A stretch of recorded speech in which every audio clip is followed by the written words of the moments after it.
do much, though. The ults are down. Here comes the re-engage once again for Ambition. Wants to add the damage. Oh!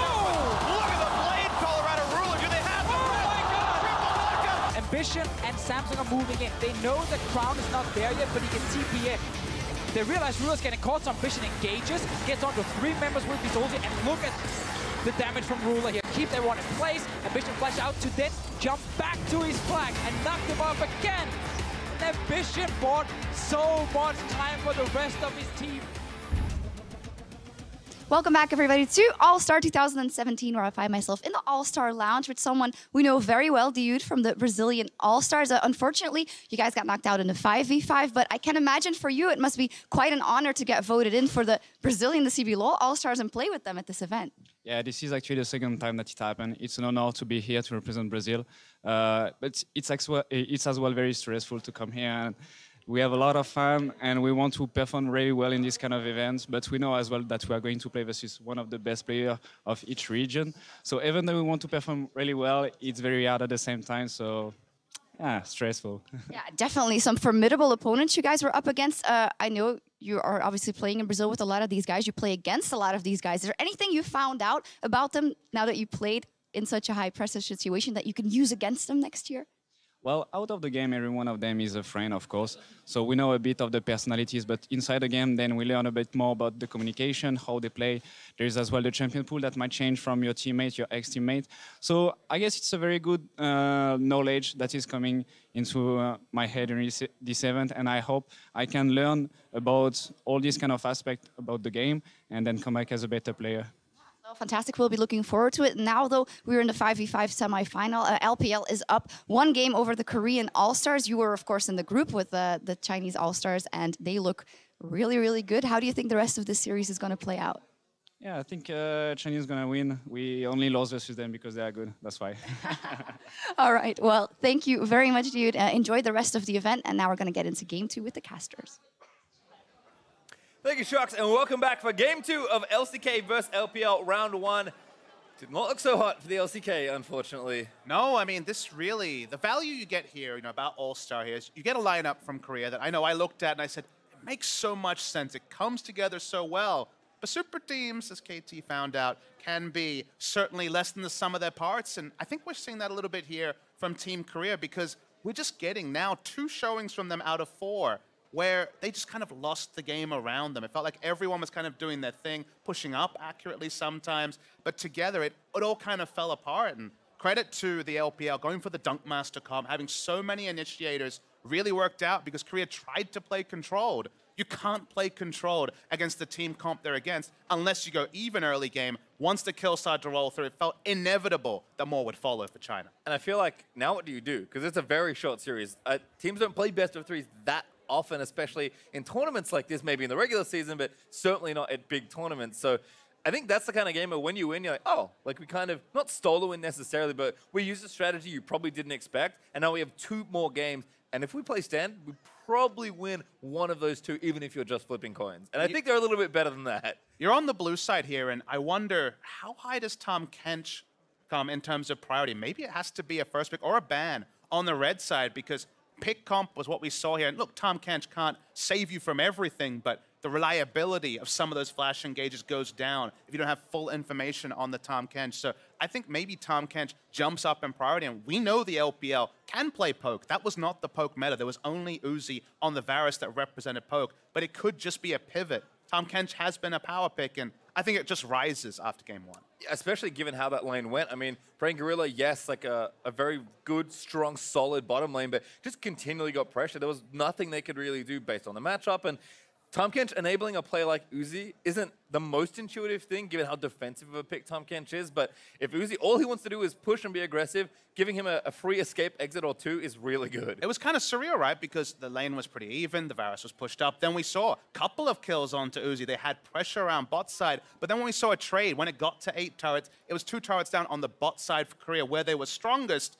Chain ganks. Meiko comes in, launches in one of Annie or Malzahar, the kill comes through. And Prey getting those early kills didn't matter. He went for a duelist build because he kind of wanted to just be in the face of the Varus, getting kills with the duelist Phantom Dancer.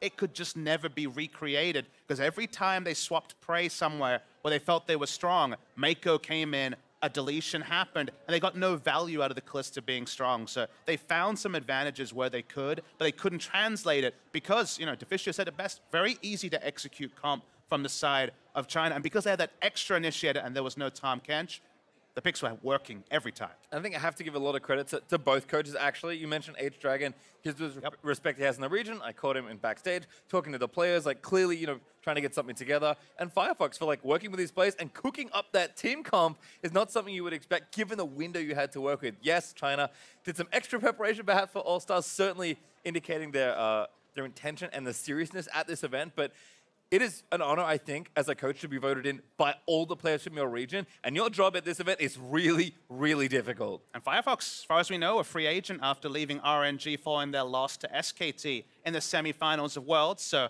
maybe putting his name forward here with a bit of aplomb if they can take down Korean national team. I wonder if it was his book or one of his players' books that brought back the Annie that found a lot of success there. The Yasuo counter pick, it's been seen a little. We saw it as recently as the World Final coming through, of course, from Huni on the day. This time the Annie, the one that I think most people would have forgotten coming through and looking really strong there. The Kesper Cup was dominated by first pick Nars. That was actually the really big pick there, and most people looked past the Yasuo and tried to find another choice, maybe Shen, maybe a containment. The Annie is a very different one, and not one that CuVee would have practiced. I don't think so, and I think CuVee has shown quite a lot of struggle at this event. I mean, for such a great player, given the high he was coming off after winning World, it's certainly a tough ask to be like, hey, come play another tournament and be just as amazing, right? There's a lot of pressure here on these players, so I can't blame CuVee too much for maybe an underperformance, but if you're looking at a pick like Na that you played in Kesper Cup that was so popular in the metagame, and this gets thrown at you, I mean, you start thinking about the what-ifs. You think, okay, but it's the same jungler, right? The top side of the map is strong. Is it an upgrade in the mid lane with FLICKR? Almost certainly yes, but even though the bot side and the top side are combined and FLICKR is there to kind of be the cherry on top, you remember that Prey and Gorilla play defensively because Peanut previously, but Cuz and Khan at World Times are pushing up and being aggressive. Ambition's not going to be aggressive. It's just not how he plays the game. So if they're playing defensive, Ambition is farming. If FLICKR and CuVee are well held, the team isn't being aggressive. The team isn't pushing. You need someone to actually be carrying and overextending. Maybe they'll find it here in Game 2. Maybe, as we'll see it in Champs like here, but have to agree, the individual play across the board from Korea looked great, but the teamwork couldn't come together, which I think is your general expectation, putting together a dream team here at All-Stars. Still, the festivities for Game 2 will kick off with a Jarvan ban as On enters his customary slot on the red side. Yeah, we saw him once. That was definitely instant regret in that particular game. One too many times, you have to think. As Lee Sin actually taken away as well. Looks like Mlxg has a big target on his forehead.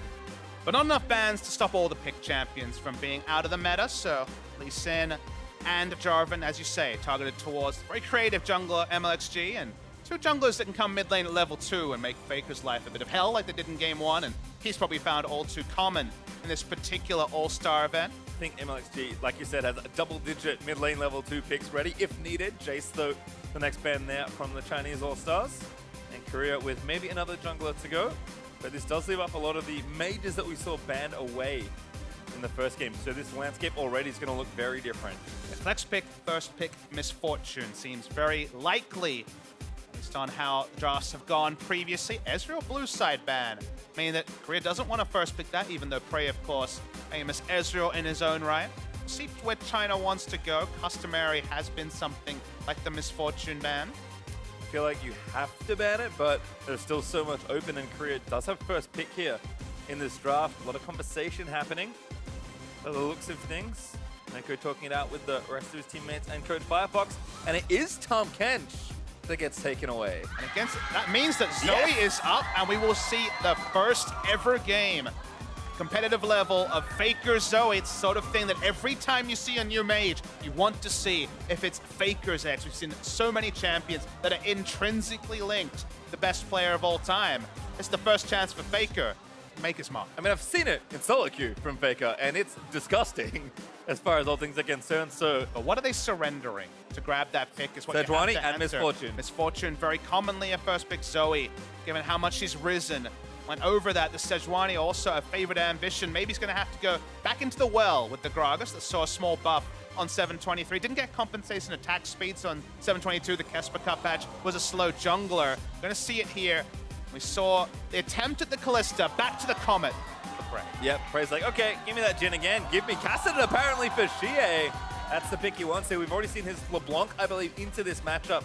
Now going to take a different champion. I mean, LeBlanc was available, and they didn't elect for it here. Another teleport user in the mid lane that can answer the Zoe and potentially gap close and get a lot of damage in there. I think it's all about being able to close the distance and also work with the jungle ganks, so Sejuani and Kassadin.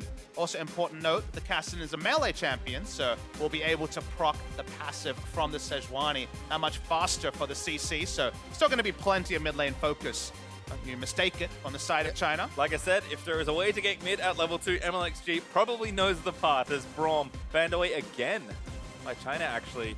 Taking that one away from Gorilla once more. Shen, a support, certainly can be flexed, but also a strong champion for 957 there in the top lane. Also going to meet the ban list once more.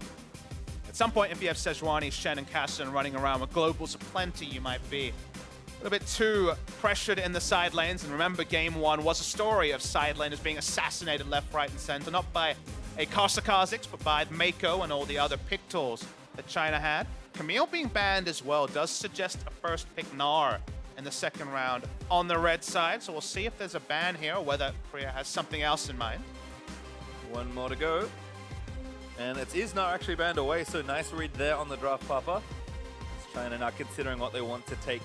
Probably don't want to take AD, maybe keep the bot lane a little bit ambiguous, but we'll see if 957 feels like blinding a matchup here as well. Some good flexibility with how the texture of this draft has played out. Following that logic, it's top or support. The Gnar would have been perfect because you can blind pick it and then go for the flex, but they're just going to go for the support. Confirm that it will be Uzi on the Miss Fortune AD carrying. Sort of a bot laner here in the Leona that can shut down Jhin from range with the ultimate. Maybe Taric here for Gorilla. I love this pick for so many different reasons. We'll see if he does want to play it, and of course CuVee will need a champion as well. Looks like Taric is locked in. Right. Gorilla has gone on record and said that he has to go for the melee supports because he doesn't expect any help from his junglers. Doesn't want to go for a range support and just be ganked upon. We saw his attempt at Karma at Worlds be crushed time and time again. And CuVee, before he was a carry, was one of those trees in the top lanes. He'll just stick with the Maokai. And we might actually see the return of a pick that's been absent for a long time. Maybe 957 perhaps running out of creative counter picks here in top lane as Meiko has hovered that Cho'Gath. Very solid lane into the Maokai. Will just be a farm lane though, and it will be locked in. So first Cho'Gath of recent memory, first of All-Star, broken out in this game. So it's going to be a lot about Xiye on this Kassadin. Already had a massive Kassadin game in the group stage a couple of days ago. And try and recreate that here. And post level 6, the ability to very instantly proc the permafrost from the Sejuani means that Faker's life gets no less tricky in this game. Certainly a shift though for both sides here. I think Faker set to carry a game if he can find an advantage. I want to note that Korea's lineup is very low on damage. It's pick damage only. Deletion from Zoe and Jhin is a possibility, but I usually prefer something like Jhin Azir, where you have a consistent damage mid laner to complement the burst that the Jhin can put out. So certain timing, certain windows, 2 items, just like in the previous game, I think you can do a lot of work. But after that, your consistent damage options go down, and teamfight victories are no guarantee for the side of Korea. Certainly not, given how proficient China as a region has been at them. The world's frontline, like you said, has also made a return. So it's going to be tough to crack through that with all your poke. Also, again, looking to a much more fun bot lane. Double, somewhat aggressive melee supports. I think Meiko is going to have the initiative as far as aggression goes, but 2 very good lethality AD carries going to battle, and Miss Fortune does not get through often. We'll see if Uzi can show us why. And then Zoe. Faker's Zoe. No one gets through even less often. Exactly, and I think that will continue to be the trend. So powerful on patch 723. You start snowballing, you can recreate some of those other Zoes we've had pastry time and still pick up the victory, but snowball hasn't really been the story for Korea. Certainly has not, but if you're going to go down, might as well go down swinging. I'm expecting some highlights here, and even though I think the general favorites are on China, no one will be upset to see a third game between these 2 teams. So let's see what Game 2 has in store as the Korean All-Stars move out onto the Rift for the 2nd time in the series. Snapshot in time, December 2017, that we get to see kind of the best players in the world in this particular configuration that so far hasn't captured the imagination like we expected the Korean team, but this one certainly could snowball very, very hard, and there's a bit more comfort here for Prey, especially. A good Kalista player, but it wasn't really about the Kalista in game one. It can be all about the Jhin if Korea get a couple of early kills and start some snowball. Well, again, very defensive spread for both these teams. Certainly curious to see what Mlxg does with his jungle route, though. Expecting a bit more aggression. And Ambition actually has Electrocute, which is sort of interesting. Much more aggressive from him. Normally see him on with a much more defensive Keystone Rune. It's just reading the matchup and saying, okay, we do have some pushing lanes, we do have some decent spots to actually try to play aggressively. You almost never see Electrocute on the Gragas. Usually it's a Jarvan or a Rengar that's going to be running that particular mastery, but can proc it fairly easily. And it says to me that he wants to play on the front foot, which is something we're not often given from Ambition. It kind of goes up or down, and he's needed to be a big playmaker in the early game, because like we've said, it reaches a point where Korea tries to look for poke, look for a pick against 3 tanks in the front line. Leona, a tank in her own right, and Cho'Gath and Sejuani, super tanks. So you need to start early if you're Korea. Certainly do, and has started early with a fat leash with the full shot from Jhin. Smiteless on the for Ambition, who's now stopping by at the Wolf Camp. Comets are plenty, though. Don't worry, we'll see plenty of those in the bot lane. Was never under any doubt. No, not at all. I did love the LMS game earlier where we had 2 Aftershocks and 3 Comets. I'm like, these guys know what's going on. Hey man, they're reading patch notes. Can't really swing your finger against them too much. Nice little trade here. So the action going to be pretty even between these two. It's usually when you hit level 2 on the Leona. The flare starts. Note that Meiko is running Ignite, so looking for the all-in, but going to be zoned off here for the start of the laning phase. Yep, Comet hits Meiko. Uzi gonna eat a W by the looks of things. Ambition looking topside. I've seen this trick, but usually on the opposite side.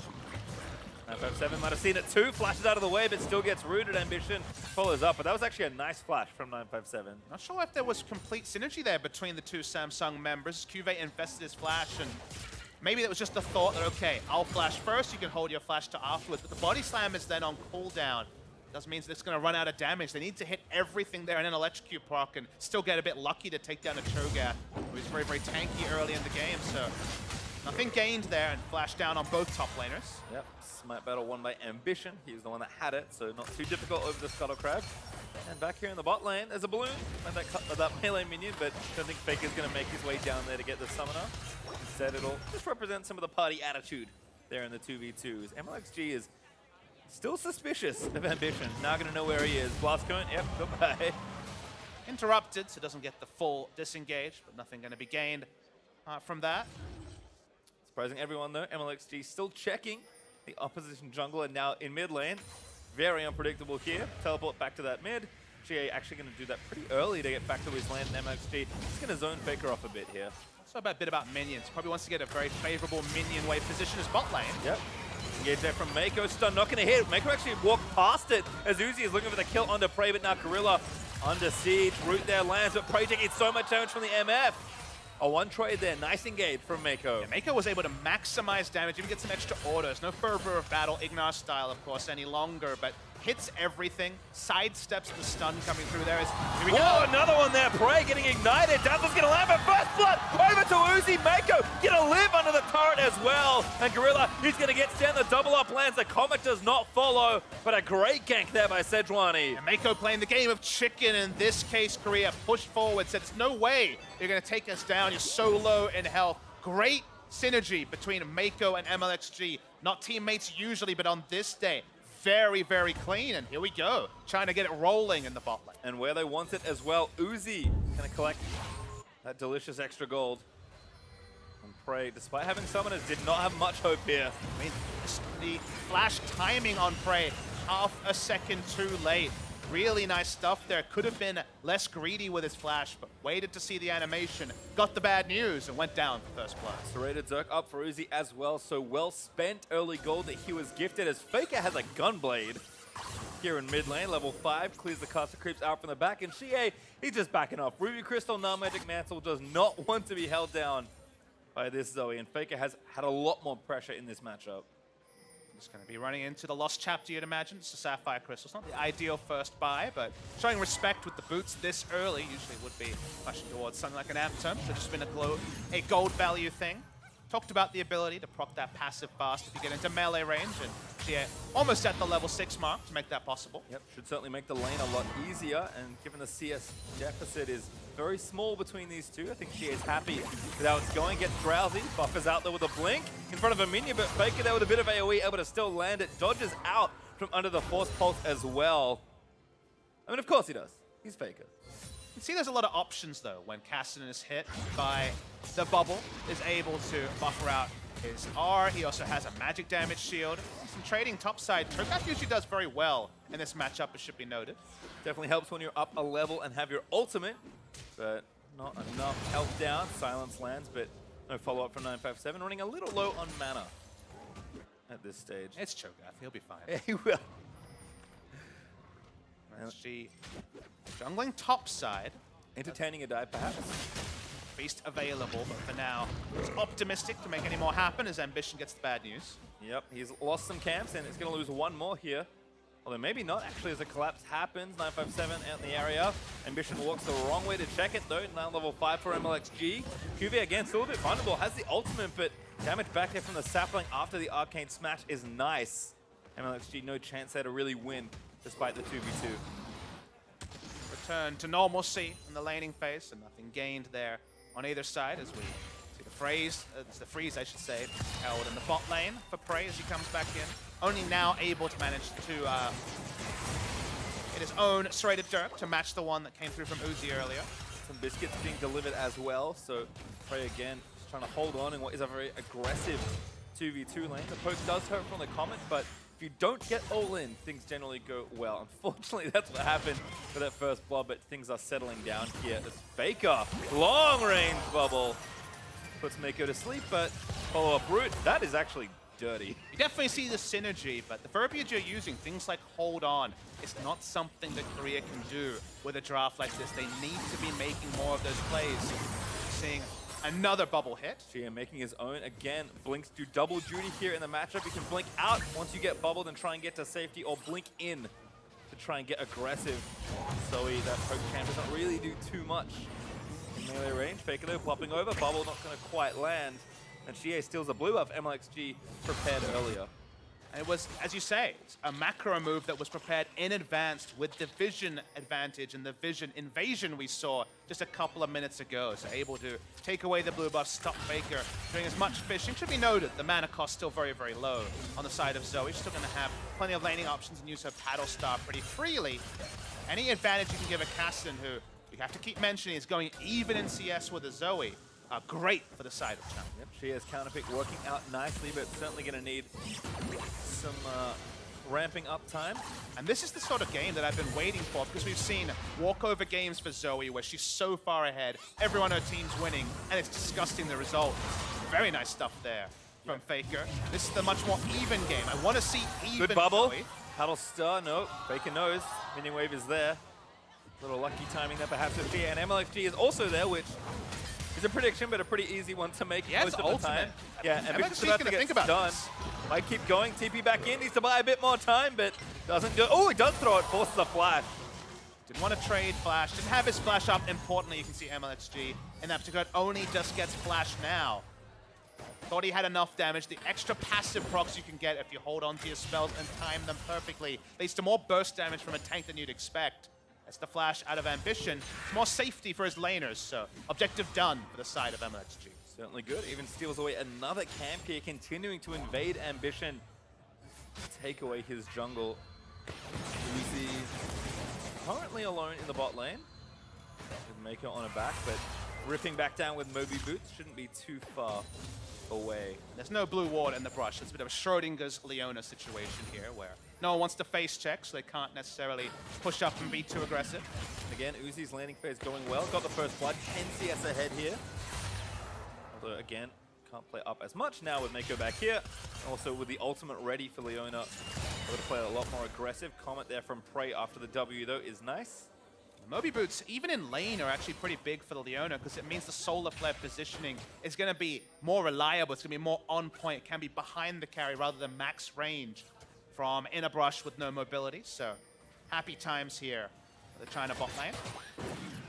I like the Merc treads there from Xiye again, respecting there. Seeing a lot of confidence from the side of Uzi, which as a player we know, but maxing Q at the competitive level has been a bit dissenting. I was talking to Reckless, who was saying that trying to max Q and actually hit it reliably is so unlikely that you just go for E and hope for the comet pokes. But even against Prey and Gorilla, Uzi trusting in his own regard and going for the Q, and we saw 2 already on screen to get a bit of lane control. It looks good when you land. The bubble is wonderful from FLICKR, but again, another Rift Walk by Xiye, able to get out while drowsy. I feel like I'm going to say that a lot, because that's kind of the matchup here, but FLICKR continuing to apply that pressure. Ghost actually looking for a dive. Does he have friends? No, actually asleep now, but Xiye has friends. FLICKR still trying to get out there, but going to get locked up. Portal jump now, back to the same spot. Xiye! Rift Walks for the kill, and now hell is unleashed here in the bot lane, but Uzi's ulti a deterrent, but not much of one. Double up Lance, Comet going to follow. I like a bit of frustration from the side of FLICKR trying to make a play with no coverage of his own. Sejuani was there. He got the first kill, and we've seen this a couple of times already. At it again. Ooh, damage boosted forward. Ambition, gonna get stunned up. Mlxg is just being a pest.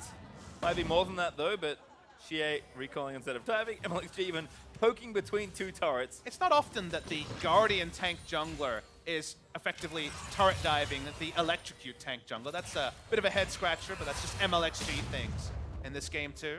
Might even extend that to bot side here. This is a pretty cavalry 3v2. Meiko finds a great ult from Gorilla. Not going to die in the duration. They're going to have to wait it out. But again, Mlxg is still unknowing. Gorilla burns a flash. Nails Prey with the ultimate there. And now the flash forward. Mlxg gets a well-deserved kill. Ambition back to the bot side, but Uzi with Mlxg body blocking flashes out of the way. Once again, we see so much proactivity from China. They knew that Gragas would be there second because he just chased him out of his own jungle. Moby boots Leona, closed the gap as well. He may be doing a lot of damage to 957, but I find it unlikely he'll be able to take him down. But it's so coordinated from China. These are the sort of things that show you the benefit of the boot camp of 2.5 weeks, because even though we said already it's 2 teams, it's 3 teams represented, 2 duos, and the mid laner FLICKR, China are on point in ways that Korea can't match. And so smart here again. Just go for the 2v2, forcing a flash to Mlxg. I mean, Mlxg doesn't get involved early because he's waiting out the duration of the Cosmic Radiance. Whichever target he hits his ult on, he trusts the damage of his carries. Ambition is their second. Realistically, nothing he'll be able to do, and the advantages multiply for China. Mlxg, though, protecting his teammate. Actually, watching that back, looks like Uzi didn't even need to flash, but did so just for some safety. Great play there overall, and a good bit of patience from Mlxg. Nets him almost 2 kills there on the bot side as Uzi still ramping up. Ghostplay done. 3 kills to nothing there on the side of the Chinese All-Stars, and they're up 1,500 gold. And this is the team we said could afford to fall a little bit behind. Redemption in the mid lane there. I'm assuming that was Zoe's. Mlxg was looking back in. She is still diving, a little out of mana though. And we'll call it off. FLICKR just missing the extension on that paddle star. Skill shot accuracy on the Trouble Bubble, certainly worth complimenting, but not in kill range in any of these moments. We are seeing what I was mentioning earlier, though. The more close in terms of levels and items Zoe is bot lane Mlxg. Set up a tent a couple of times this game. Yep, back ready to go. Prey still with a flash. Use it in the dive. Died before it was relevant. Mlxg is being patient, and this mini wave's coming. Kassadin coming down as well. And they're backing off. Could be 5 members. Ult here mostly for wave clear. They don't want to lose first turret of the game, but certainly no one in kill range for Prey. Yep, you can see all the block. Nice little scrum created there from Meiko and Mlxg. A rugby reference, I like it. A little root though into Meiko could be problems. Actually took Taric. Uzi though! Oh my goodness, Gorilla dies. Prey dead as well to Mlxg. Now he's going to be a kill, but Uzi actually gets rooted on the other side as FLICKR and CuVee join in on the action. Damage still there as Xiye. Look for that reset at 957. Eats Ambition. And Xiye still chasing. Portal jump there from FLICKR trying to buy some time as he nails the bubble. Buffers through. Gets the kill, but FLICKR finds the assassination. And now it's CuVee trying to fight FLICKR with no health. Does get the extra kill. CuVee will grab it instead. But that was a great turnaround from Korea. Very aggressive move from China, but this time Korea is in position. When CuVee teleports down, his bot lane is already dead. There was a double kill before the cats even registered from the ultimate there from the Maokai. We're going to see the replay. China feels strong enough to turret dive because there's already 2 effective super tanks for the early game involved. By the time CuVee comes in, you think it's too late, this can't work, but they get Miss Fortune under turret. She's dead, so that means that Kassadin's the only big damage dealer. This is some very nice skill shot accuracy for Fake. Tracking it here, Drowsy as he went in. We've seen a lot of buffered defensive use of the Rift Walk. This was actually a buffered offensive use. Leads to his own demise. They take down the Cho'Gath as well. Doesn't necessarily reset the game, but important kills for Korea. Certainly was, and that was not forced at all. There was an option to get out of the way after the first part of the dive went pretty well, but there was no going back after that. And a swap here from the duo is going to give them a turret trade. Teleport as well from FLICKR. Looks like he stole that one also. 957 in trouble, getting Drowsy. Picked up there by the root into the stun, and I don't care how tank you are, you're not going to walk out of that CC chain. Prey finishes that off. Able to get the kill confirmation there. They're looking to look for a second turret as well. Now it's Korea trying to increase the pace of the game. That benefited China in game one. And this game, with their comp, it benefits them. Ooh. Ambition. Here trying to block, but too much damage. Oh, the chip bullet, not enough. Great ult as well from Mlxg to defend himself, but CuVee finds a kill instead. Xiye now diving back in, but he's only got CuVee as the closest target. Gotta be loss minimization from China. They're still looking for scraps. Outnumbered against a comp that is hitting their 1 and 2 item power spikes. Youmuu's and Morellonomicon complete. They looked for a second turret there, did Korea. China thought they could head that off. They are able to, but an extra kill credit to the side of Korea. Yep, cost them a few more lives. Gold evens right back up after that from the Korean side. And in fact, Rift Herald will also go over Mlxg being back in the base. So you have to think the expected value of that is one more turret. With a bit more gold, and of course that turret lead to themselves. Ambition going to finish that off, and it's time for a reset. A very productive 2 minutes or so. It needs to continue. Now, this needs to be a game that Korea finds a 5,000 to 10,000 gold lead pre-30 minutes. From 30 minutes onwards, you kind of shudder at the possibilities from the side of China. It's not like there's a landslide scaling advantage. There's certainly a lot of more options for China, but it's a push from the Kassadin as there's another paddle star hitting. Yep, FLICKR chunking Uzi to about 50% health. Certainly getting stronger as FLICKR had a bonus flash ready to go. Able to head off that potential gank. Ocean Drake is up. Looks like the pings are pretty aggressive there from the Chinese side, so they'll look to take that for themselves. Late first streak of the game, 17 minutes. There's been other priorities we saw from the multiple turret dives already this game. So Ocean Drake complete. No chance of a contest from Korea. The Prey wave clearing in the top side. Returning to the scene of the crime and getting more turrets top side, and potentially a 20-minute Baron seems to be more of the speed here for Korea. Yeah, and again, you mentioned they do have to push the pace, but the Chinese All-Stars should have a pretty good way to extend this game using the sideline pressure from 957 and Xiye. Teleport mid laner here, already pressuring 1v1 versus CuVee, and Prey is playing very far up, but he's got defenses here as they're going to try and finish off that turret without using that Rift Herald. Splitting the map evenly is probably what China wants to do. They're happy to just take objectives elsewhere and opt out of the strongest point of the game for Korea. The Dirk items completed for the side of Prey. They do own the top red side jungle of China, do Korea, and as we said, as the Baron starts to spawn, it does become a bit of a headache for China to deal with. Looking for picks is FLICKR, predictably on the Zoe, but for now, just a very defensive formation.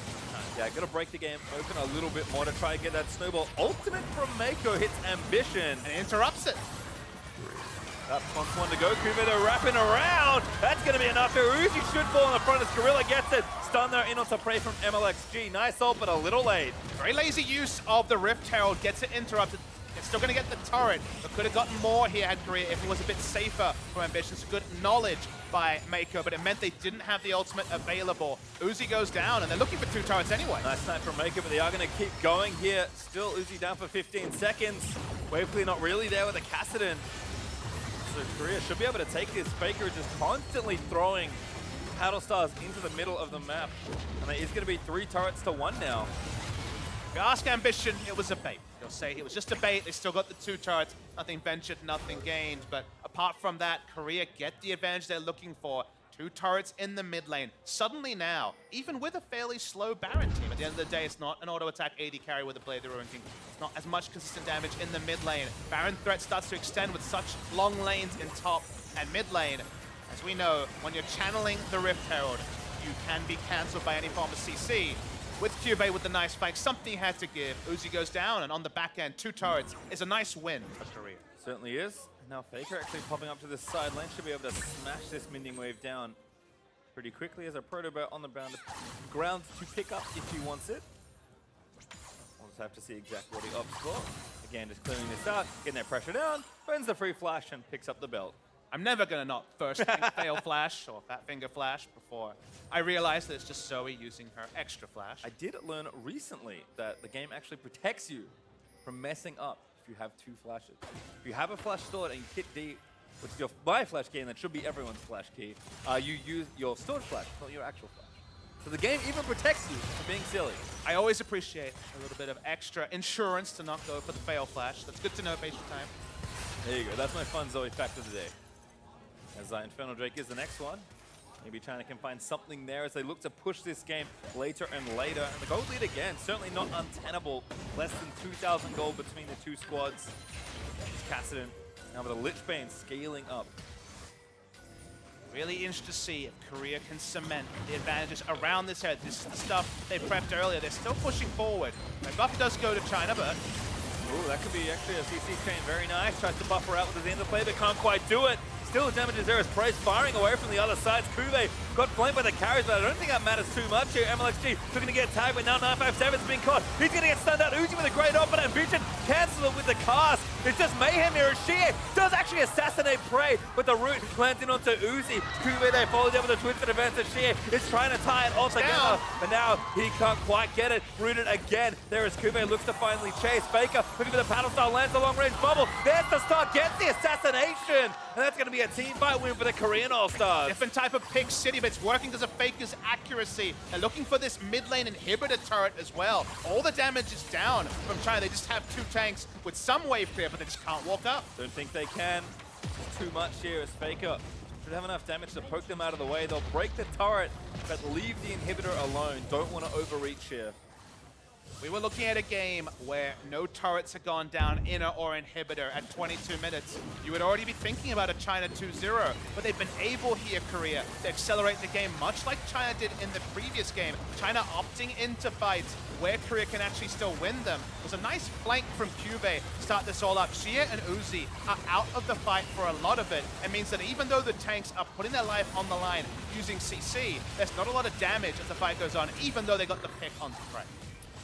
Unfortunately, Uzi ended up out of position at the end of that fight, and all too easy to pick him off. Xiye falls quickly after. I mean, getting into position when you're playing in an area that you know the enemy has had time and time again to put down wards is hard. You lost out so many auto attacks from Uzi. So much, the bullet time was instantly cancelled by Gragas. You saw Ambition hold onto that cooldown on his signature jungle pick.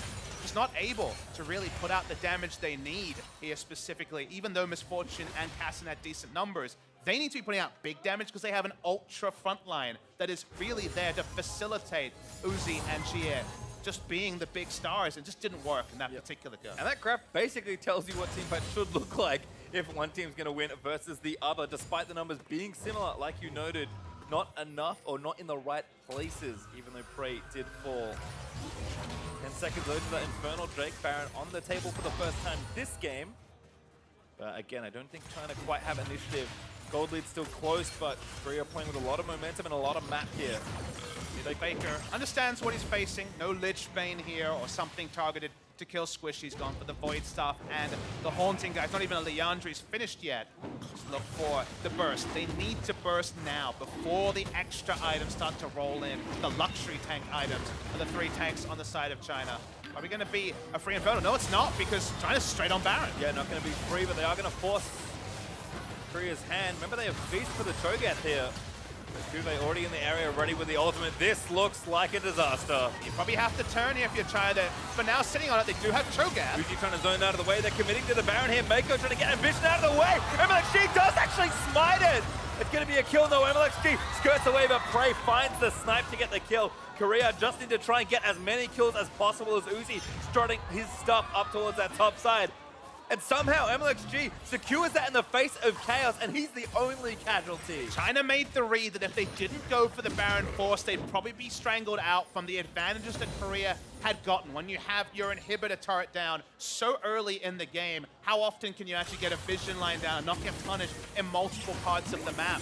In this case, they go for the burst because they have Cho'Gath, who's been out the meta so long. It looked at Fiesta, it looked at Disaster. They had trust. Xiye almost stealed it. Actually, he's going to go in for Prey. He's not going to die. No, Uzi actually does get the last laugh on that one, but FLICKR drilled Xiye with a paddle star, but Uzi able to grab the double kill. That was a costly Baron for the Korean team. Yeah, some bonuses for the side of China. They may pick up the Infernal, but no more. Vision takes a top lane turret. In the face of all this split pushing, thinks he's Karsa, I guess. Oh, FLICKR only slept Cho'Gath. Xiye still chasing. Ultimate's gonna miss from Leona. FLICKR pops his cleanse though. CuVee left out to dry perhaps, but he's pretty tanky. Paddle Star does not extend properly there for FLICKR, but still chasing down. Can go for it again, but yeah, just a heal. Unfortunately, can't get anything else as CuVee just gonna die to the ultimates. He's trying to buy time. He's still gonna try and kill Uzi, but Uzi is gonna kite his way out to safety. CuVee, though, he lives through it all. These tanks are comically tanky, but the damage is so low. We're still fighting. I mean, 957's gonna try something. Carry gonna recall out of the way. Xiye here to join in a bit more damage. CuVee looking to get low. I think he got beast up. Meiko finds a Zenith Blade Ambition. No, he's the one left alone, but a root there from Prey should find 957 stunned and killed by Ambition. Very, very messy stuff. FLICKR out of mana. Prey only just respawning. For another pick, but uses last bit of mana on a Paddle Star. They desperately need to recall. That extended so long with the respawns. They were fighting on the side of Korea, so it was going to make sense they would finally be there. Still largely ends up being trades. Their overall, the Baron buff duration, you have to mention though, was worn down over the course of that. Yep, only a minute 20 left as the trend of junglers taking top lane turrets continues. Mlxg able to return in kind, taking that out of there in top, and Uzi able to answer in mid for his team. So the turret score getting a little more even. Finally, the map is opened up for them. And they're perhaps their next opportunity. They're ahead in gold ever so slightly, and you said 30 minutes is where you want to look for that kind of 3,000-5,000 gold lead on the Korean side. We're 2.5 minutes away and we haven't got there yet. And that was why my instinct suggests that Xiye having the option of being a side lane Kassadin and teleporting in will be trumps. Because even though we talk about there being more consistent damage on the side of China, it's not massive. Miss Fortune largely about bullet time, especially with the build and the current meta. It's still burst on both sides as the Lit Gaston shows us. There's some more burst. Big good bit of poke, but now the hard engage coming in from China 957. Just throws out a bunch of spells, doesn't grab them. Bubble angle not there for Xiye, and everything dissipates for now. Turret's not that easy for China to pick up 5v5. Only Miss Fortune is a ranged auto attacker, so short of a pick, they kind of have to push in lanes, play the side lanes, and then reevaluate their options here. They don't have a Baron to return to. That, of course, will spawn in a couple of minutes' time. So just go back to the side lanes, take a deep breath. The next big pick here, which leads to the next Baron. I think the next Baron really will be the sealer on the momentum game of what is now the mid-game truly here in Game 2 of this series. Well, certainly things have calmed down. Now the Baron has faded away. Having a quick check in on inventory. Certainly tanks starting to get a little bulky. Mlxg with the Warmugs there. Uzi also able to fell just about any opponent with maximum lethality / armor pen built in now that he's finished Lord Dominic's regards. So certainly getting there. FLICKR also building his next major item. Looks like Leonda's getting skipped, at least for now. Definitely wanted that early penetration to try and be as threatening as possible with all that poke. Teamfights have been very, very chaotic. It is weird to see tanks and, like, I guess, a regular teamfighting come from China versus 2 poke champions for your carries and some tanks and a Taric. Exactly, that's why they're surreal. It's very hard to track the extended fights because it's delayed for so many different reasons. Tanks can just pop out, get some Warmugs health back, come back in. The damage dealers are running out of mana. That's how comically long the fights are going. To me, the only real differentiator is that CuVee has the ability to teleport easier. Is okay, mid lane. Gorilla not going to go down here. Actually pretty healthy as he heals himself back up. Now going to pop that Cosmic Radiance. Ends up being a bit of a waste. China, though, looking to re-engage. Ambition going to get tagged. 957 looking. Oh, fake a portal jump, but he gets away. Now rooted up. Stun's going to land in from that Dazzle. FLICKR still poking 957. Jhin ultimately going to let it rip. Meiko going to tank what he can. CuVee there with a great flank, zooming in forward. Meiko trying to tie them up on the other side of Xiye. He's so late in this fight, but Uzi lets it go with the bullet time. So much damage as Prey. So low, Faker still lives, but CuVee, he's left out to dry. Interrupt there from Meiko on the ultimate from Jhin. Wasn't able to put out damage. Miss Fortune got the maximum. They finally want this turret, but it's still not trivial. Faker again still here. The damage dealer's alive, looking for the bubble angles. Makes Mlxg drowsy, but 957 into silence. Any follow-up. Root there lands. Faker trying to follow in, but can't quite get there. Uzi still threatening as well. A 2-for-1 is still not good enough for China to even take an inner turret, let alone an inhibitor turret or an inhibitor. They'll back away. Baron is an easier objective for them to pick up, but they're only inching forward with teamfight victories. They're not getting the famous pick into objective. They're just being able to pick up gold. Gonna see the replay here. Meiko the real star. You see the setup from Prey. He's still got tanks in front of him. He should be so safe when he opens up, but Meiko walks past damage, interrupts him. No such interrupt for Uzi this time. And then again, ties the rest of it together. Just a great run from 957, and Uzi knows that's the go button. He's under no threat. He's able to open up and put out damage, but the 2-for-1 doesn't mean that the inner turret goes down because it is such a melee-focused comp. So we get to back away, and we're still no closer to knowing who steps away with the victory. Oh, another fight's gonna brew though. Ultimately gonna miss from Mlxg. Root there onto Xiye, but he'll be safe. 957. Oh, that was a teleport somewhere. He cancelled. Ah. Okay, that cooldown's gone real quickly. I think Cosmic Insight might have something to say about that one. But it looks like Korea with the Baron up, gonna go straight to it. This is the play they couldn't quite find the first time around. By the mini-map. Yes, Miss Fortune is trying to take down the Ocean Drake in all of this. Ooh, Mlxg gonna pop away. There's the Drake, 957 with a feast. Able to do with that pretty comfortably, and now it's just a lopsided map here as far as where the objectives you want are. Remember, mid-inhib is still open on the Chinese All-Star side, so if something goes wrong, it's probably gonna go wrong real quick. We could have ourselves a game 3, but the tenacity of this All-Star team to hold on to what's been a really tough game to try and crack teamfights in is impressive, but Korea still have a strong foothold in this one, and currently they are the ones around the Baron area. But China now with 2 Ocean Drakes puts the game in kind of a peculiar situation. Teamfights certainly haven't been quick-paced time. They've been very extended with double Warmogs and double Ocean. Really to turn around and sustain after burst trade massive as Aussie Bubble does hit on Sejuani, spoken up. Too many tanks. Looks like Xiye is going to try and make something happen. Cosmic ready to decide. Good cast again. Mlxg already too low as Meiko. Going to get rooted on the other side. A snipe from Prey finds Mlxg. And that's going to be it for that team fight. That does mean the smite is down. They're going to turn onto Baron. Cho'Gath has Flash and Feast available, but certainly not a reliable pickup. Feels like Korea want one more pick, and then they'll start the Baron. Well, see what pressure can happen, but Xiye could not find any way into that fight. Baron speed, not something to really write home about for Korea. Expecting there to be a bit of a turn. Baron at 8,000. Yep. Need to peek in there though. Oh, they pull off, looking for a pick. They find one. Meiko tries to send the plate away. Xiye moves in, but he's got no squishy to try and assault Uzi. Back in though. No ulti ready for the MF, but that's already another kill for Prey. Meiko falls down. 957 defensive flash to get away. And Faker's still going to chase. He's got so many flashes. 957 just has nowhere to run. And Faker on a rampage gets the next kill. Looking for Uzi, doesn't quite extend with the bubble over the bit of terrain. Uzi though on the wrong side. There when he's doing it. Oh my goodness, Uzi almost gets popped. Xiye's going to go down to Faker, and Uzi cannot run from the free flash. Faker just going to chase him down. Faker is running away with this game with the Zoe. We wondered in a more close game, what would Zoe show us? 6-1-6. Faker being the difference in these fights. Just like Miss Fortune couldn't be shut down 2 fights ago, this time the Zoe got to hop, skip, and jump with flashes aplenty. The kills followed through, and maybe finally it'll be the Baron. And all without a lit bin. Faker playing what you might deem fair Zoe here in this game, but immaculate set of team fights there from him, and Korea will claim Baron in this game. I shake my head pastry time because it feels like Zoe is doing Kassadin better than Kassadin himself is able to pull off, because otherwise the supporting cast around them is very, very similar.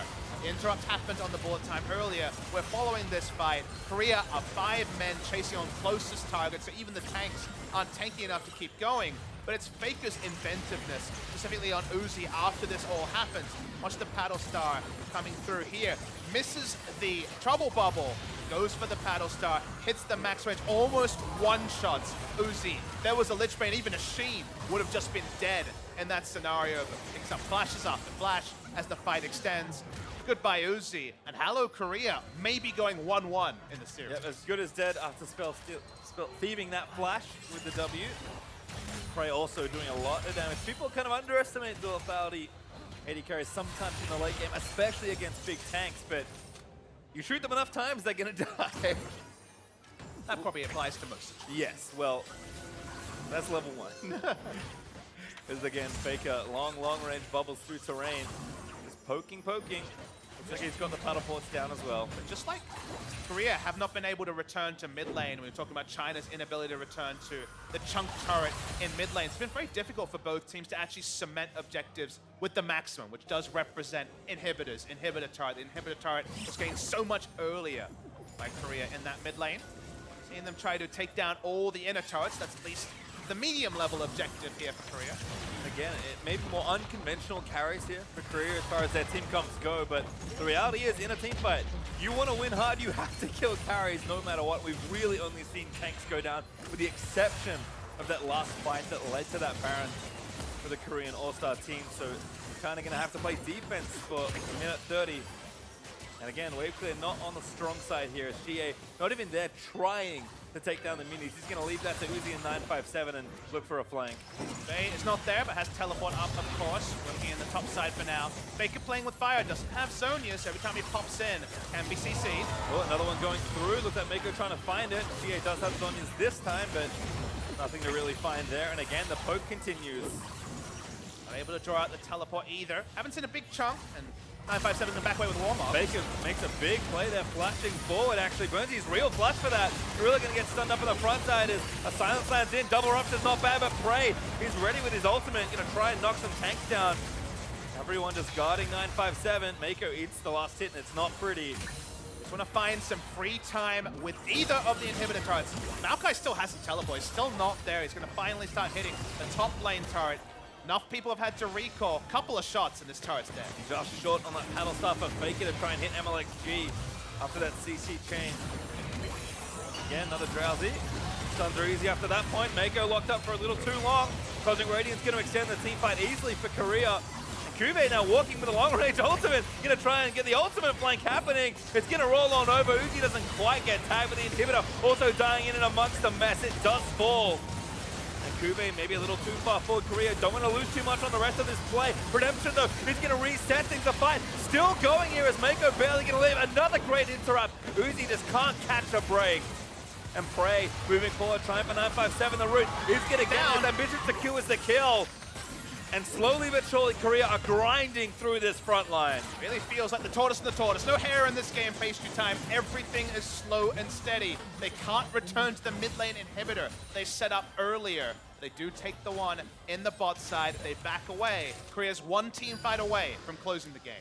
Again, we identified level 1. Shoot them enough times and they will die, even if it takes a long time with tanks. Well, when you have most of the CC available to you, it is a lot easier to get more of those shots off. Korea, a long extended fight, finally slay the beast in 957, and they will be rewarded with the inhibition bot side and the Elder Dragon.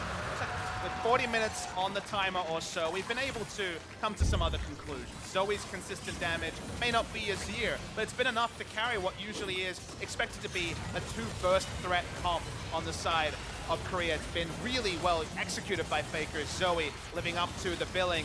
Very, very long extended fight here where you thought maybe the Maokai would go down. Got redemption as he went in with a twisted advance, and finally they picked up the first kill onto 957. No ability to close the game here. That was the true thing. This is Zoe stronger than expected. That was surprising given that we already had her right up the top. The other thing we've learned is that when Korea are playing proactive comps, you see a very different story. Reactive in the previous game, reactive against the LMS, eventually bowled over. In a game like this where they've tried to be proactive, Electrocute Gragas told you that they were thinking early game aggression. It's been a different story for Korea. It really hasn't. It must be tough for China because with a Kassadin they still can't kill these carries. Big flank from Mlxg though. This be spotted. just about now. Oh, Uzi also got chunked out. In fact, he might just be dead here. Everyone blocking. Xiye even Riftwalk to protect his teammate. Needs to run away. Gonna make it back to the fountain out of the cone, but that will concede this mid inhib. And that's fine. 3 inhibitors down. CuVee took the top one earlier, so 3 inhibitors means ultimate turret defense here for China. The Baron spawns in a minute 20. No real way for them to contest it. They would love to close the game now if they can. Mlxg is still on his mission, by the way. Still running through mid lane, looking to clamp this over. Xiye also made it through. Again, need to get to those carries. FLICKR and Prey must die. Going to try and win a team fight. Grinding through this is not going to work by the looks of things. FLICKR has a locket, by the way. That's pretty good in this last little push. Just so he thinks. Just so he thinks. Because again, just waiting for the minions to do the work for them. Elder Dragon buff still there for a little while longer. Able to get pot shots, as you can see, very healthy. Ooh, big ult fire, try and stun it through its knife, but again a good cancel for Ambition onto Uzi. FLICKR are getting low, they do get the Zoe. Now they need to try and take down Prey. Prey, low, just go down to 957. The Kassadin falls after the trade. Uzi though still alive. These tanks should be able to go down Gorilla. He's the first one, he's the most squishy as Uzi, able to grab the double. And now CuVee, a Titan, a monument of health. So tanky, but finally, he will be felled. First ace of the game seems imminent. This tree is so damn tanky, though. I said he'd die. I didn't say how long it was going to take. There's the ace from Mlxg. China with a miracle defense. Found just about the sharpest axe to chop down the tree, but everyone going down early in the fight. This actually wasn't a teleport flank from Xiye. He just went for a walk, realized that it was now or never. The ultimate is arming, but notice that FLICKR is not affected by the Cosmic Radiance. 100 units forward, 1 Teemo forward, and he gets the ability to live through it, but he gets burst down for once Xiye finds his man. The trade works out though because Uzi is free hitting. It's not just a bullet time, it's auto attacks from the Miss Fortune for the first time in the game. And with 3 inhibitors down, with that ace, they actually get enough breathing room to actually take the Baron, although in the base, holy crap. Base is in trouble as Meiko and 957 plus Xiye trying to do something. 2-man Baron is successful though, as we have officially met the longest game in All-Stars as Uzi cancels that one, but should be safe to get back. Actually gonna run back with those fancy boots. I mean, any help they can get with killing these minions is useful. The Baron buff will be a delay tactic. You always wonder if teams get a bit close to the paint and think, is it time to go for the all-in? The P.E.K.K.A, of course. Not with a Kassadin this time, but no Lich Bane yet completed. The side of FLICKR, maybe not even going to be the item opted into. We'll see what Korea decides to do, because Baron taken off the map by the rush there from China. The Elder Dragon not spawning for a while, so for now, inhibitors start to respawn. Back, actually, I think. Bottom comes back up, mid's very soon away. I think, unfortunately, that means the potential plan of pop Taric ult and Zerg the Nexus is off the table, briefly. I mean, the other inhibitors are down, so you can still start rushing. Oh, there's one more on top. I forgot about that one. That would explain why the base all died. Yep. Thought it was only 2. I was mistaken. Maths was never my strong suit. Well, inhibitors down. All right, Second one down. Still one up in mid lane, so that's the third one. They still can look for the Zerg. They want minion waves here, though. Yep, just gonna again meet the waves, poke down this inhibitor. No need to be impatient. The thing is, though, at 45 minutes, the Zerg fails. 5 members die. You could actually reverse lose this game. Unlikely, just because of how long you'd have to travel, and super minions likely to be in multiple lanes, but becomes more and more of a consideration as the game goes on, and even taking down inhibitors is hard, but just Jhin and also the Zoe to actually get the range damage in. Well, haven't been in esports all that long, but transitioning into losing a whole base is never good. Cosmic Radiant's gonna get popped. Uzi, he's being so patient, trying to bait the ulti out. They do get it. Objective was smart there, get the ult, back away. Now Kassadin finds the back line. The squishy center, the Zoe will be assassinated. Let's see what Kassadin. Ooh, re-engage. Xiye actually not on the same page right now. CuVee again tanking it all. Needs to save everything, but it's just a little too chaotic. The rest of them will move forward. Xiye, look at the assassination in the backline. 957, gonna run interference. FLICKR again, gets the damage down onto Xiye, who's now forced to move out of the way. The tanks are slowly dying as the Stoneblade is popped by 957, but no one is gonna die here right now. FLICKR again, a bit more poke, but the Cho'Gath is just so tanky. Ambition re-engages, tries to find a carry, but that could be bad news. Bears Ambition getting so low. Let's it go again, and they do force a 5v4 ulti. Hits Prey, but he Captain Jacks the crap out of that one. And now CuVee forward, stunned in by the Sejuani. FLICKR still trying to find poke, but it's 957 and the rest of China will not be deterred. Take a deep breath there, Page Time. These fights almost never end. Back with the Baron buff still, 40 seconds. Means they can start to push these waves out again. Finally, mid inhibitor respawns, but they've lost top once again. Still going to be options for Korea, but inching forward is just that, inching. They are not able to get any shots on the Nexus.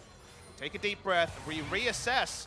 Korea looking for this 5v5 is not reliable when it's in the base, when the terrain does suit the defending team. Not a whole lot of downtime though, as Baron is back up in not quite 10 seconds. Recalls being channeled by the Korean All-Star could open a window, but barely any vision for either team on the map right now. And I just love the kind of hushed murmur of the crowd trying to really understand who really is in the driver's seat. If you look at the map, you think, yep, definitely Korea. They've got the inhibitors down. And you can't fully disagree with that point, but they are really struggling to find any sort of large advantage in the base. It's almost like they need the enemy to come and contest a Baron, an Elder Dragon, actually have flank routes exist for CuVee to get into the backline, because backline access in the base, it's almost impossible.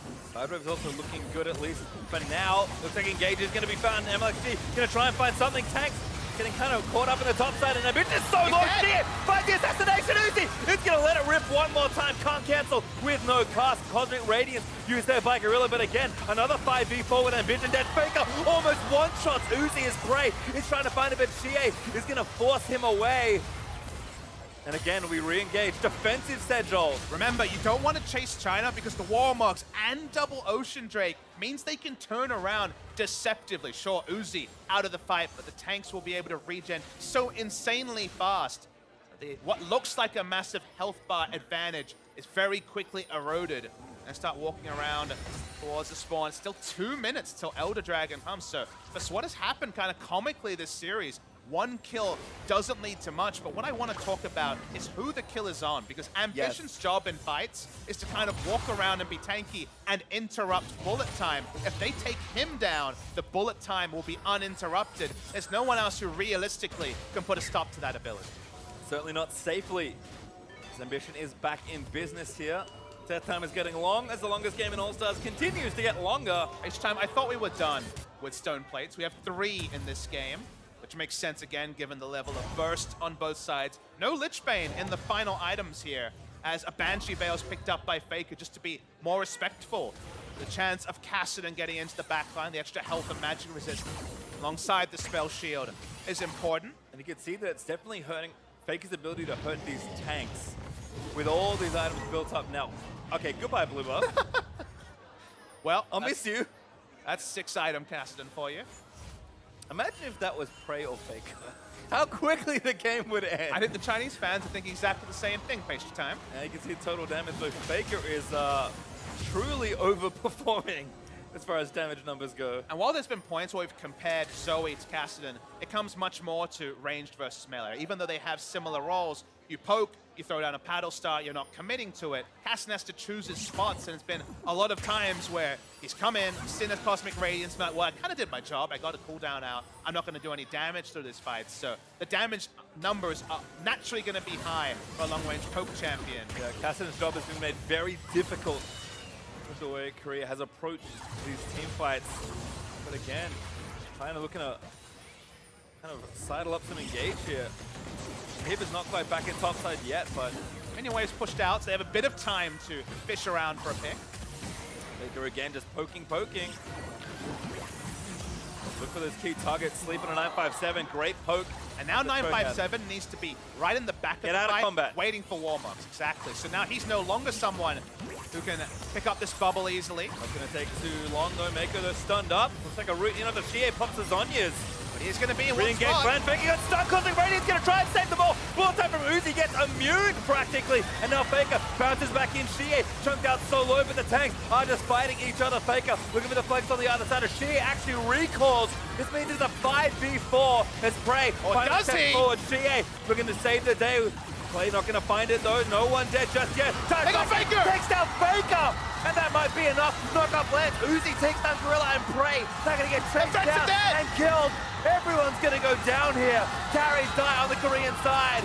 and that should be it. CuVee is going to fall, and that's an ace. So late into this game. That means that with these long death timers, it might actually be the 2-0. Someone needs to answer these minions. Minions going back 957 and Meiko forced They might just win it. The minions, Look oh at my the god, health it's too much damage. I don't think they can do it. They've got no carries. They stunned them down. up, but that's it. Everybody dead, and the game goes to Korea.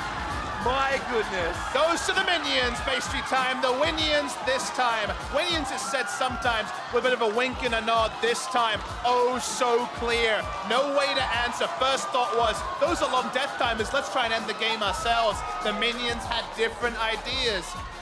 It might be All-Star, but suddenly we are finally poised. Just a best of one to end the series. Korea shakes their head. They realize they got over the line, but it was by the deftest of margins. That's got to be some sort of achievement. Win a game at All-Stars while all of your team is dead. Well, achievement unlocked for the Korean side. The sixth man, sometimes it's the fans. This time, it's the minions. So, minions not dead. Everyone bemused on the side of China. Not really sure what to make of it. They thought finally they'd done it. Finally, they've been able to put the nail in the coffin after what? 8, 9 fights that didn't really have a clear victor. The victor seemed clear. It seemed like Korea, but once again, in this crazy topsy-turvy game, we were wrong. I was checking that inhibitor timer. That cannot have been like an obvious thing that was going to happen. That was probably one of the thinnest windows you'll ever see. Actually, I don't even know if that. I guess it had to be dead still, even if the Super Mini came after. There was that chance for the invulnerability right at the second to just once again make it a crazy day. But man, Super Tanks versus Burst. Meant we had some long fights. Turns out long fights mean the minions get more chance to work their magic. Also means you need some extra water bottles, time, because that was some play-by-play endurance required. Running low, It's a graveyard of water bottles here. Yeah, you guys can't see this over here or under here, but yeah, trust me, that's plastic dying everywhere. Thank you, sir. Much appreciated here. To hear more about how Korea tied the series, though, let's send it over to the analyst desk. Thank you very much, Pastry Time. Drink that water up. You got one more game to go. But Korea can thank the Winions for that victory, getting aced and getting the victory at the same time. I'm actually not sure if I've ever seen that in competitive play, winning while aced. Probably not. That must be the first time. It might be the first time We did it! We all died! While fully aced, right? I don't know. We'd have to go back and check the tapes, but it definitely looked to be that way. Let's work our way through this game, though, because it was obviously our longest game of All-Stars, perhaps our most competitive game of All-Stars, and ultimately Korea pushes us to a third game, so we're going to see the rematch in just a moment. Yeah, so the first thing that I want to start with is Zoe. I think that's what we have to put a magnifying glass on. Like, how did Korea, because the beginning of that game was really dominated by China, and then it was, you know, maybe an overextension here and there, and suddenly FLICKR is massive. Definitely an overextension, sorry. And then suddenly FLICKR is massive on Zoe, and I want to look back at the tournament and kind of think about all the different champions that we've seen taken into Zoe. So there's been 3 of them. There was Taliyah, LeBlanc, and Kassadin. Now, 2 of those were by Xiye, so you can understand, you know, the LPL maybe leaving Zoe open, feeling confident that they had some sort of answer there, and they've all been very different. Taliyah was about just shoving Zoe in. She doesn't have the greatest wave clear. It was FLICKR who played the Taliyah, and it's kind of like a strategy counter, like Zoe sits in lane, Taliyah roams. Unfortunately, didn't really work out for him. LeBlanc was able to maneuver around a lot of Zoe's skill shots, and Kassadin was doing effectively the same thing, you know, rift walking backwards anytime that bubble connected. So I like the different diversity in trying to find an answer. And as you mentioned, China getting, you know, the advantages rather in their favor early in the game, but there were those overextensions, and the one in particular I want to take a look at happened in the bot lane around 13 minutes into the game. A dive executed from China looks good at first, will end up coming back to bite them. Yeah, this was actually a huge problem for them after they actually did so many good things, and it was kind of sad to see them then give a chance for FLICKR to carry, because this is a fine start. You know, there's a TP coming in, but they're ready. They're taking this fight, and they get an early kill, great ulti from Uzi, and at this point we're like, great, they're gonna snowball the game, you know, take tower, and it's done, and then FLICKR shows up. Yeah, exactly. I mean, even after this part, too, because they're going to be able to get the last kill here on the Gragas, but then it's their choice. This is a China choice, and Xiye, the man that you're highlighting here, Frost, with the counter pick Kassadin that he's trying to show off, does not account for the extra move there from FLICKR. Dives the turret into 2 champions that both have CC. You know, CuVee and FLICKR do their part in layering those CCs, and they're able to, you know, stop him. But that was really where a lot of the momentum just kind of started to dwindle away from China. I have notes here from an hour ago when I was talking about how cool Mlxg, he's camping bottom side. They're playing really well around Leona and Miss Fortune bottom lane. But, you know, as we saw there, then it starts to go over, and Zoe quickly became the highest damage champion in the entire game. Right, the majority of our notes are irrelevant based on the way that the game continued to play out with team fights going left and right, Korea gaining advantages, China taking advantages, sneaking a Baron in order to kind of save the game, extending it, 3 inhibs going down, defending that. That all brings us to the final fight, and this will be our Ace or Predator replay for the second best of 3 on the day. The ace for China, the win for Korea. And that's the thing, is at this point, China was starting to turn the fights around. You know, the comp was trying to take over. I do want to say that this was a phenomenal ultimate from both Gorilla and Uzi, but in the end, it is Xiye that finally saves the day after kind of weaseling out of the side of the fight. And a big thing also in a lot of these fights was Ambition versus Uzi. You know, would Ambition's ulti land on Uzi when he was about to ulti and then stop the AMF from being very useful, at least with the big AoE? 3 fights in a row, he completely messed that up on Ambition's side. 2 ultis he used too early, and this one he actually missed Uzi. He was standing still, shooting. So that was a big part of why China started winning some of the late game fights after actually losing around that 30 to 40 minute mark. Doesn't matter though, I guess, if you got the super minions in the top lane. Yeah, I will say that those fights were incredibly fun to watch because you could pick a single player and have a completely different experience over that, you know, 30 to 1 minute long team fight, honestly. But here we go is the final recalls where they realize the super minion on the Nexus, he has nothing to teleport back to. Everyone's Look like, at the gold graph no. as well. Like, it's crazy to see how this game was a complete roller coaster. And there was actually a moment when China was ahead and we were discussing here backstage about like, is this it? And we were all kind of like, nah, they're probably gonna mess it up somehow. And they did. And they managed to find a way to do it. I mean, it's kind of sad though, that final engagement, because you see them take it with all 3 inhibs up. The inhib actually goes down in the middle of the fight to the supers. The supers will then push. So it's, you know, one of those things where they do wait for all 3 inhibs to come up. They've got relative or as much safety as they're going to get at this point for their Nexus. And even with how long these endgame team fights were taking to complete, that's where the inhib goes down, and ultimately the Nexus is under threat. I mean, it's the perfect example between Korea and China, the types of games that they're playing. China only cares about the fights. They don't care about those towers. They don't care about the creeps. They're just there to kill you. Korea, just thinking like 4 steps ahead, the actual like macro game. So Bait them into the fight. We will lose it. We have to survive for 2 minutes long and then win you. Yeah, start the clock now. Okay, yeah. 3 more seconds, guys. Hold out. Well, there you have it. China's going to move back over to blue side for game 3. How do they lock this down? How do they take the win over Korea? So big advantage is, of course, they're on the blue side. They had the priority pick, which means that the onus isn't on them to ban Zoe unless Xiye cannot play it. So number 1, Zoe was a big question mark on that game, and hopefully it won't be another one in game 3. Game 1, they had a lot of success with the Mlxg, even the Annie top lane. While it wasn't like fantastic on its own, it did add a lot of value in terms of like point-and-click engages. I think that is going to be an important thing if they want to like punish Korea in the early to mid game. But we just saw them also play the late game team fight, so I don't think there is a specific draft they have to go for. They just got to make less mistakes than we saw in this game here. Exactly, and I like that you bring up the Mlxg because that was, again, piloted by Xiye, and there was a big difference between game number 1 and game number 2 for me when I was tracking this player. So a lot of it is going to be due to his performance in this next coming game because Mlxg and the rest of the bottom lane as well with Uzi are performing really well. The advantages have been there. Clean up the mistakes so you don't throw them away. This series is all tied up. Meet us back here for game 3 after the break to see if China or Korea take the match. Don't touch that browser.